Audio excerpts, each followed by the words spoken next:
शांति। आज 28 फरवरी 2022 है और आज के बाबा के साकार रूप से चले हुए मधुर महावाक्यों को स्पष्ट करेंगी आदरणीय आशा दीदी।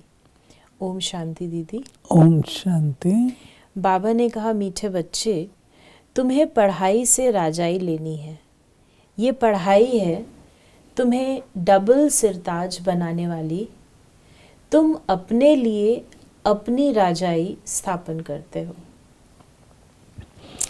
देखिए, आमतौर पर दुनिया में जो राजाई मिलती है वो वंशावली के हिसाब से मिलती है। कोई राजा होता है तो उसका बेटा राजा बनता है। लेकिन बाबा ने ये ऑप्शन हम सबके लिए छोड़ी है, क्योंकि हम उनके बच्चे हैं और सभी आत्माएं उनके बच्चे हैं।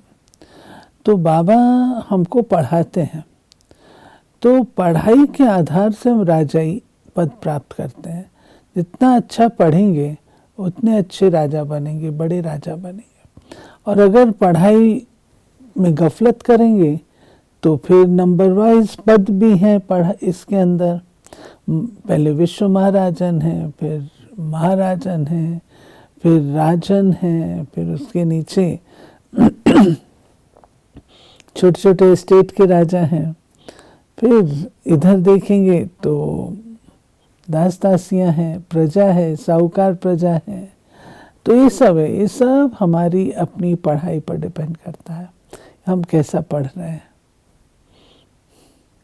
प्रश्न है, कौन सा कर्तव्य एक बाप का ही है जिसके लिए मनुष्य पुरुषार्थ तो बहुत करते लेकिन कर नहीं पाते? पीसलेस वर्ल्ड को पीसफुल बनाना ये काम केवल एक बाप का है। मनुष्य पुरुषार्थ करते हैं सब मिलकर एक हो जाएं, सारे विश्व में पीस हो। एक दो को पीस प्राइज भी देते हैं, परंतु उन्हें पता ही नहीं कि जब दुनिया में राम राज्य था तब पीस थी। अभी रावण राज्य है, यहाँ पीस हो ही नहीं सकती।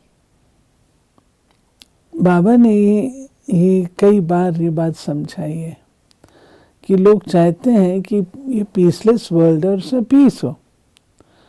वो ऊपर ऊपर से ट्रीटीज करते हैं, समिट्स करते हैं, आदि आदि समझौते कर लेते हैं। तो ये सब टेम्पररी है, क्योंकि जो पीसलेसनेस की जड़ है, मूल है, तो वो तो छेड़ते ही नहीं है, उसको तो देखते ही नहीं है। अशांति का कारण अपवित्रता है। अपवित्रता को अगर हम ब्रॉड सेंस में लें तो डिसऑनेस्टी और फॉल्सहुड और एंगर वगैरह सब इसके अंदर आ जाते हैं। बॉडी कॉन्शियसनेस, तो जब तक वो चीज़ नहीं गई है तब तक शांति नहीं हो सकती है। तो जब तक स्वधर्म को नहीं समझा, आत्मा का स्वधर्म ही शांत है, उस चीज़ को नहीं समझा तो शांति इस्टेब्लिश हो ही नहीं सकती है। तब बाबा कहते हैं ये कार्य केवल मेरा है। और बाबा का ये जो कार्य है, इसमें ये जैसे दोहरी धार की तलवार होती है ना, ऐसे बाबा का कार्य दोहरा है।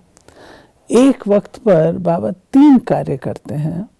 एक होता है जो कि पुरानी दुनिया का विनाश, जो विनाश है वो भी किस रीति से। बाबा कोई ऐसे बैठ के विनाश नहीं करते हैं। बाबा हम बच्चों को सद्गुणों की धारणा कराते हैं, ज्ञान की धारणा कराते हैं।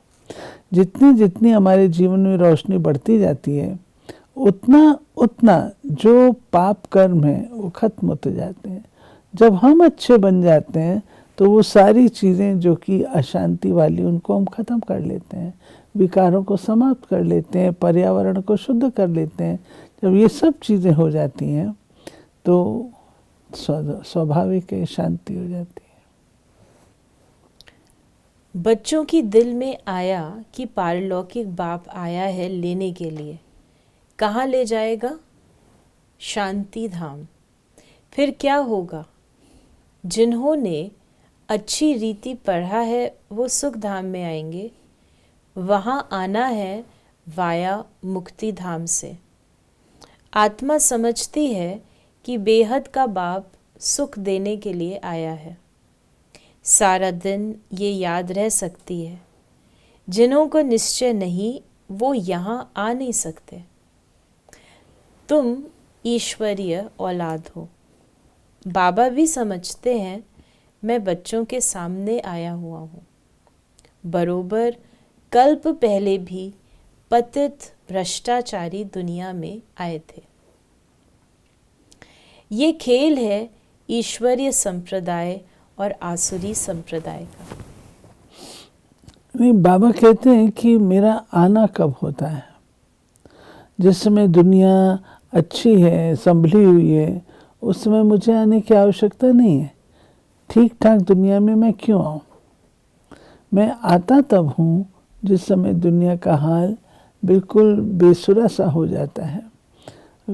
कोई भी चीज़ अपनी नियम अनुसार नहीं होती है। उसको हम कहते हैं कि कलयुगी दुनिया, जहाँ पे हर लॉ तोड़ा जाता है। जब ऐसी कालिमा हो जाती है तब बाबा कहते हैं मैं आता हूँ और मेरा काम है इस आसुरी संप्रदाय को ईश्वरी संप्रदाय बनाना। फिर गीत बजाया है बीच में मुरली के, किसने ये सब खेल रचाया। जब कोई गीत बजता है तो दिल में आना चाहिए कि बाबा ने हमको बहुत ऊंच बनाया है। ऊंचे तो ऊंचा बाप ज़रूर ऊंच ही बनाएंगे। ऐसे बाप की बहुत महिमा है। कोई भी कुछ करते हैं तो उनकी महिमा होती है। फिर बाबा ने कहा परम पिता परमात्मा की महिमा सबसे भारी है। हर एक मनुष्य मात्र को अपना अपना पाठ मिला हुआ है। परम पिता परमात्मा को भी बड़े ते बड़ा पाठ मिला हुआ है। ड्रामा है। ड्रामा में हम सब एक्टर्स हैं और एक्टर्स हर एक अपना अपना पार्ट प्ले करते हैं। एक का पार्ट दूसरे से नहीं मिलता है। तो जो शिव बाबा का पार्ट है वो सारी पुरानी दुनिया को नया बनाने का है और हम आत्माएं अपना पार्ट प्ले करते हैं तो नई दुनिया को पुराना बना देते हैं। फिर बाबा ने कहा इस ड्रामा में बड़े ते बड़े मुख्य पाठधारी कौन है। कौरव और पांडव दोनों को भाई भाई दिखाते हैं। फिर उस तरफ दिखाते हैं बड़े बड़े भीष्म पितामह, अश्वत्थामा आदि। ये सब विद्वानों पंडितों के नाम हैं। अब विद्वान थोड़े युद्ध के मैदान में लड़ाई करेंगे, लॉ नहीं है। तो झूठी काया झूठी माया, रावण झूठ और राम सत्य बतलाते हैं। जो श्रीमद् भगवद गीता है उसमें तो सारा ज्ञान है और ज्ञान भी किन चीज़ों का है। काम क्रोध लोभ मोह अहंकार को मारने का है, देह अभिमान को मारने का है, देह से देह के सर संबंधों को भूलने का है और युद्ध के मैदान में हो रहा है। तो बाबा कहते हैं विद्वान लोग थोड़ी बैठ के युद्ध करेंगे। वो जो अल्पकाल के लिए विकारी राजाएं बनते हैं वो कोई नॉलेज से नहीं बनते। जो बहुत दान पुण्य करते हैं वो जाकर साहूकार घर में जन्म लेते हैं। यहाँ तुम पढ़ाई से राजा महाराजा बनते हो, सो भी डबल सिरताज। तो कहते हैं सब कुछ करके अपने आप छिपाया। तुम जो बच्चे हो जानते हो बाप ने राज्य दिया था, बड़े सुखी थे। देवताओं का पूजन कितना अच्छा होता है। पूजन देखना हो तो श्रीनाथ द्वारे जाओ। देवताओं के जड़ चित्रों पर इतना माल चढ़ाते हैं तो खुद जब मालिक होंगे तो क्या नहीं खान पान होगा। नई दुनिया है ना। बाबा ने कहा कि इस समय एक एक मनुष्य काटा है। काम कटारी चलाते हैं। माया के चटकने से रावण राज्य गया है, रावण राज्य हो गया है। तुम हो गुप्त वेश में। क्यों बाबा कहता तुम गुप्त वेश में हो? क्योंकि दो रूप से, एक तो आत्मा जो गुप्त है वो पढ़ रही है, वो दिखाई नहीं देती। दूसरा कितनी साधारण रीत से शिव बाबा हम बच्चों को पढ़ा रहे हैं, साधारणता। तो साधारण उसमें आकर के, और कितना पावरफुल कार्य हम कर रहे हैं। ये कार्य तो कोई भी नहीं कर रहा है, और कोई करे या ना करे, हम उस चीज़ को धारण कर रहे हैं जो कि सारे विश्व को परिवर्तन करने की है। तुम बच्चे अभी कल्प पहले माफिक श्रीमत पर चल रहे हो। सिर्फ कल्प पहले माफिक नहीं, कल्प कल्प के माफिक। तुम बैठ बाप से राजयोग की शिक्षा सीखते हो। तुम हो नॉन वायलेंस, तुम अननोन हो।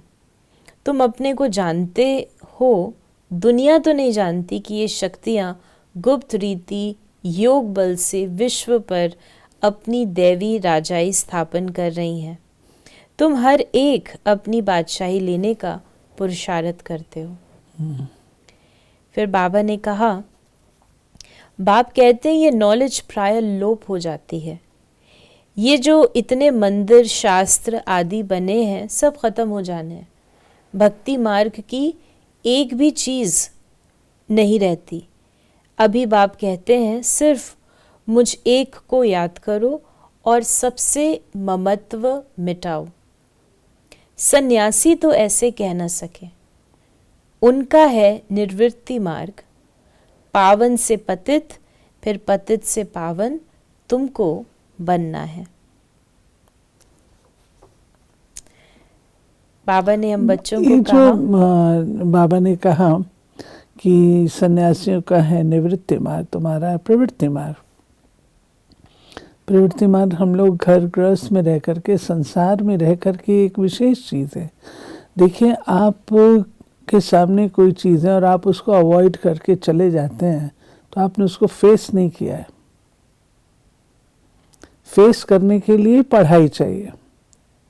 तो बाबा हमको फेस करने के लिए इस संसार में रहते हुए, प्रवृत्ति में रहते हुए, ये जो 5 विकार इनको फेस करने की पढ़ाई पढ़ाते हैं। तब बाबा कहते हैं गुप्त वेश में तुम पढ़ रहे हो, गुप्त रीत से तुम स्थापना कर रहे हो। पढ़ाई ये पढ़ाते हैं, और जो सन्यासी हैं वो छोड़ करके निवृत्ति मार्ग को अपना लेते हैं। तो वस्तुतः हमारा जो प्रवृत्ति मार्ग है ये संसार की संस्कृति है।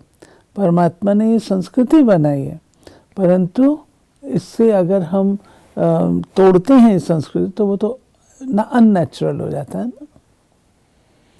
तो बाबा ने कहा कि पवित्रता, मुख्य बात है पवित्रता की।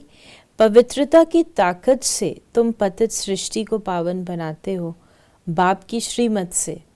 हम आत्माएं बाबा के साथ जाने वाली हैं। पवित्र बनते बनते हम पहुंच जाएंगे। ये यात्रा बहुत वंडरफुल है। हे रात के राही, थक मत जाना।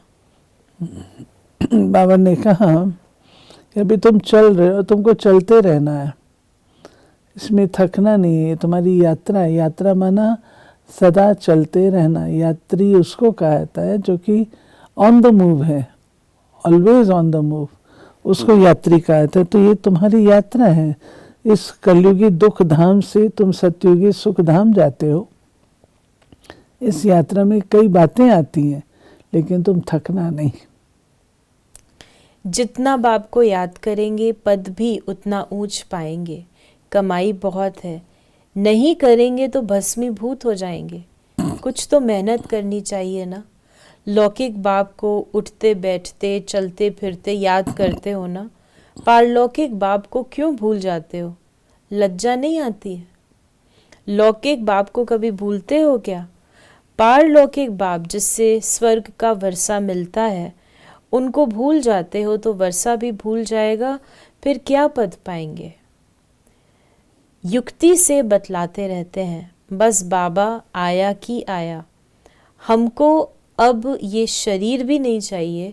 बड़ी मीठी नॉलेज है, देने वाला भी बड़ा मीठा है। बाबा ये समझ दे रहे हैं मुझे। आज बाबा ने वरदान दिया, हर बोल द्वारा जमा का खाता बढ़ाने वाले आत्मिक भाव और शुभ भावना संपन्न भव। बोल से भाव और भावना दोनों अनुभव होती है।